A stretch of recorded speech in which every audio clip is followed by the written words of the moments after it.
So I started YouTube like everybody else, with 0 subscribers. And everybody knows my story, especially for those of you who started with me at the very bottom. Over a span of 7 months, I have risen to 70,000 plus subscribers, which probably, puts it at about 10,000 subscribers a month.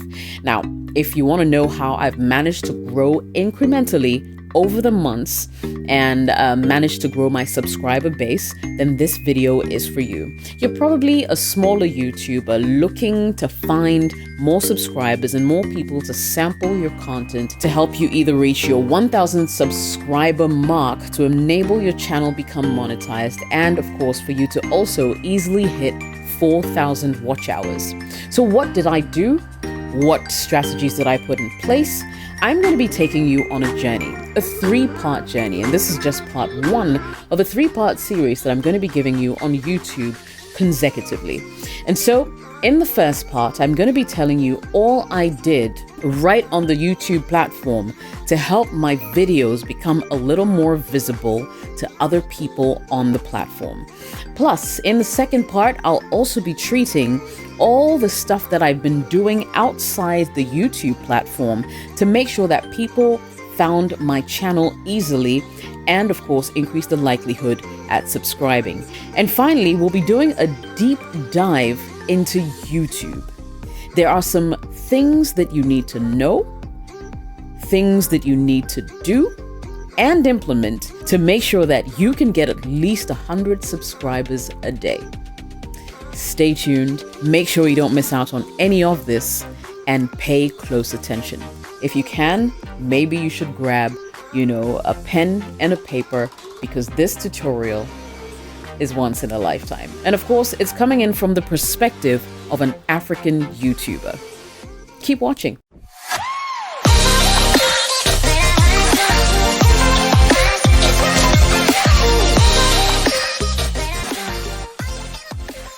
My name is Jessica. You're welcome back to my YouTube channel. Consider subscribing if this video is helpful.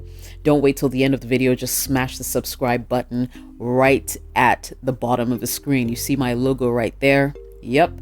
Hover your mouse over it. A subscribe button is going to pop up, and then you can go in there and subscribe to my channel. Thank you very much in advance for doing so. All right, so let's jump right in. And today, what I'm going to do is I'm going to take you through a couple of things that I do to make sure that my videos are visible on YouTube and inadvertently increase my subscriber base just because my videos are easily discoverable. And so if you're out there and you're watching this, draw closer. I've got some stuff to share. Now let's delve right into my computer and see what things look like as is. Let's go into my YouTube studio. I'm going to take the last but one video that I uploaded to YouTube, and then I'll show you exactly what I do to make sure that my videos are perfectly optimized and increase my chances of being discovered and inadvertently get me subscribers as we go along. And so let's go into the video I have right here. 5 reasons you should never ask your partner if they love you. Now, let me go into this video so you guys see exactly how I optimized it. Now, I don't know if you guys have heard about search engine optimization. So let me break this down for you. YouTube is a platform. It cannot read minds. It does not know the content that you put on there unless you tell it what the content is about. So if we talk about search engine optimization, essentially what we're saying is you need to make sure that you're positioning your video on YouTube properly such that the algorithm can pick it up and suggest it to people who may be interested in your content or to people who may be searching for answers that you may have in a video that you just made. So first, let's talk about the title of your video. Now, I've seen so many titles that do not hold water. They don't stimulate anybody to want to click the video. They don't inspire anybody to want to watch. I mean, beyond your friends and family, maybe your old father. Nobody else is interested in watching it. And that is the first problem and the first hurdle that anybody wants to jump through. Now get this. If you have a YouTube video that has a really boring, non-attractive, makes you not want to click kind of title, trust me, nobody has time to waste, nobody has data to waste, and nobody is going to be clicking it. So instead of just putting a random title out there, you really need to think about your title critically to make sure that it's something that will pique the interest of your audience. Number one. Number two, what you also want to do is to make sure that you have a very good description for your video. Now, when you're writing your description, always make sure that your title shows up in the first 200 words of your description. So for instance, in this video, it's titled 5 Reasons You Should Never Ask Your Partner If They Love You. Super. Now my description says, a tricky one here, but hear me out. The next line says, I have 5 reasons you should really never ask your partner if they love you. Did you realize that I found a very easy, natural way to put my title back in the description? It helps with when YouTube is doing a search. So for instance, if there are people out there who are looking at more information on basically how many times to say I love you or something like that on YouTube, chances are my video will pop up because not only have I used a good title, I might also have used the title in my descriptions. Now, also, there's certain keywords that need to sort of be repeated throughout the description. So let's continue to read. It says, it's a very bad idea to ask your partner if they love you. So if you realize, I've repeated if they love you a second time. And especially if you ask incessantly. I've repeated the word ask at least 4 times since I started writing this. Unknown to you, there are things that go on subconsciously that could be detrimental to the health of your relationship. Like I said, hear me out. A very good description has sneaky ways of putting the words that you have in your title in the description. Description. This word's going to be a problem. Description. Okay. And so beyond just putting a title there, you always need to make certain that your description has a repetition of your title in there. You have to find very innovative ways to still make sure that your title appears in your description.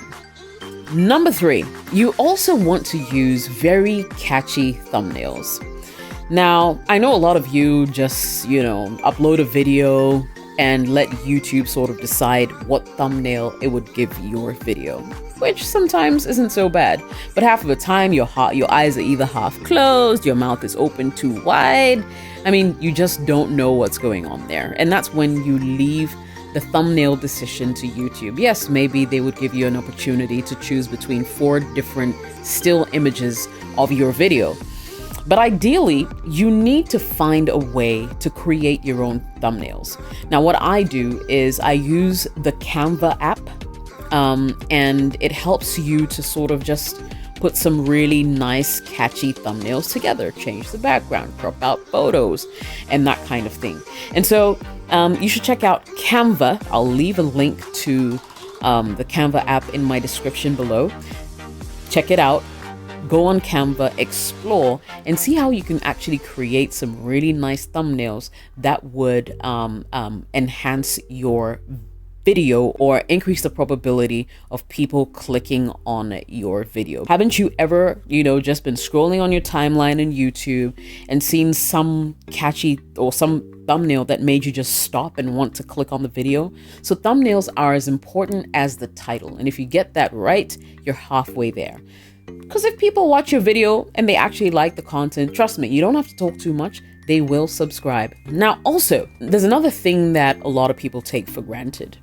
Now, if you go into your YouTube channel, you'd realize that when you're about to post, there is a place that talks about tagging your video, coming up with tags for your video. So once again, like I said, YouTube is just a platform.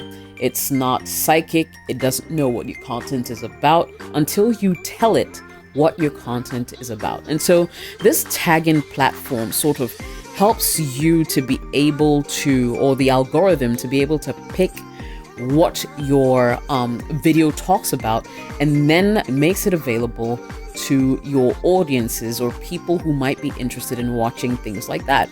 And so you can't just post a video without posting tags. Now, this may not be like the best tags in the world, but for this video, for instance, because I was creating a video on 5 reasons you should never ask your partner if they love you, one of my tags is 5 reasons you should never ask your partner if they love you. Now, guess what? If you look over here, and I have some apps that, and I'll get into that maybe on a separate occasion, I'll show you some of the apps that I use that help me in my tagging. So if you look at these numbers right next to the title that I put in my tag, you'll see that it's number 1. So guess what? You could try it right now. Stop watching this video, go into the search bar of your homepage and type in 5 things you should never say to your partner. Guess whose video comes up first? It's mine, because that is the exact title that I used. And currently, there's nobody else on YouTube who has used that title. You see how tagging works? Now, what else does my video tell you? I'm saying it's dating advice. I'm saying it's dating advice for women. I'm saying it's relationship advice for men. It's relationship advice. I'm also saying it's dating advice for men who love women and stuff like that. So you want to be able to use tags that relate to some of the stuff you talk about in your video or what your video is about. Now, because my channel's name is Jessica OS, I always make sure that I tag my videos with my channel name. And that is because a lot of people tend to look for me with my name, because that's how I actually promote my channel outside the platform. I use my channel name, not the title of my video. So you'd hear me say, if you're looking for me on YouTube, just put Jessica OS in the search bar and I will pop up. And so whenever I'm putting my videos down, I make sure that as part of the tags, I put Jessica OS in there to make sure that if someone ever types my name, Jessica OS, this video will pop up as well. Also, I've realized that people tend to search for Jessica OS Ghana, so I have that here. Jessica Oparis Sufferer, which is my full name, I have that here, etc., etc. So for instance, in trying to optimize your videos and make sure that you're discoverable, you should, as much as possible, put your name in the tag as well. It's almost like saying, this video belongs to me. So tagging is critical. And I really believe that if you start to tag your videos appropriately, you would reach the audience that you are looking for. And finally, there's another thing that a lot of people tend to take for granted. So for instance, there's something called cards on YouTube, like this one right here. So if I want you to, for instance, maybe I'm talking about dating advice, and I have a video that I've shot already that talks about dating advice. Even though this is a fresh and brand new video that my audience is engaging with, I also want to be able to drive traffic to previous videos that I may have done. And so I use cards, okay? I use cards to do that. So as you can see right here, on top right here, is a card of another video that my channel has, that I have produced, that's on my channel that I'd like people to sample. So sometimes even in your presentation, you can make references to your other videos and use cards to lead your audience to it. So the more they sample your content, the more your content pops up on their timeline the next time they're in YouTube. And really, they only have to watch your video once for YouTube to start suggesting more of your videos to them. You come to the side, the right side of the platform or the page that's open, and you click on cards. So I'll show you this. So then it goes right into my video and the content. And then, as you can see right here, I've put a card here. That's why it's blue. And the card says 5 signs you're dating the wrong person. So like I said, this video is about 5 reasons you should never ask your partner if they love you.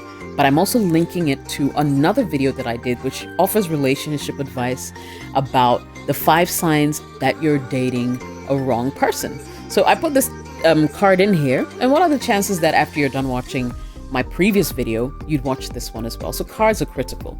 Now going on to talk about end screen.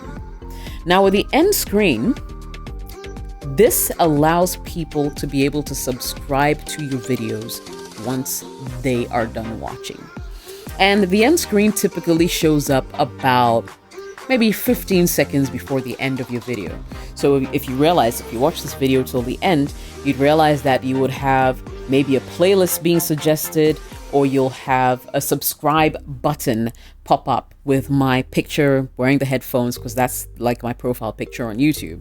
If you click on it, you'll be able to subscribe. So it gives people an opportunity to actually subscribe to your channel. And people take this for granted. So for instance, if you look at this video on my screen right here, you'd see that I've given YouTube the option to choose a video that's best for the viewer, because they know their viewership patterns. YouTube knows everything, right? They know what videos you've been watching, what you're interested in, what I'm offering as well. And they would be able to sort of pick a video from my playlist based on what you already like to watch. So best for viewer, and then at the top right corner over here, you see that profile picture. Now, once your audience clicks on it, or someone's watching clicks on it, they're able to easily subscribe to your channel. So these are things that I do to sort of optimize my videos such that you're giving more and more people who come into contact with your channel like an opportunity to actually subscribe. Because guess what? If they like your content, you don't have to talk so hard. You don't have to talk so much. A lot of them would subscribe. Now, the thing is, there are those who just don't like to subscribe, and that's okay too. Provided they continue to watch content on YouTube, your videos will still be suggested to them, unless, of course, they've been away from YouTube for a really long time. But largely, you should make your videos easier to be discovered, easier for them to watch, because you have a really cool title and a really nice thumbnail to go with it. Easier for the algorithm to pick it up, because it knows exactly what your video is talking about, because you put in a good description and you put in good tags. All right, so make it easy for the platform to pick up your videos. The more views you get, the more subscribers you will get as well. So this is the end of the first part. Now, in the next part, I'll be getting into all the things that, beyond optimizing my videos properly for the algorithm to pick it up, all the things that I do outside the YouTube platform that helps me get more subscribers over time. Thank you very much for watching. My name is Jessica. Adios, amigos.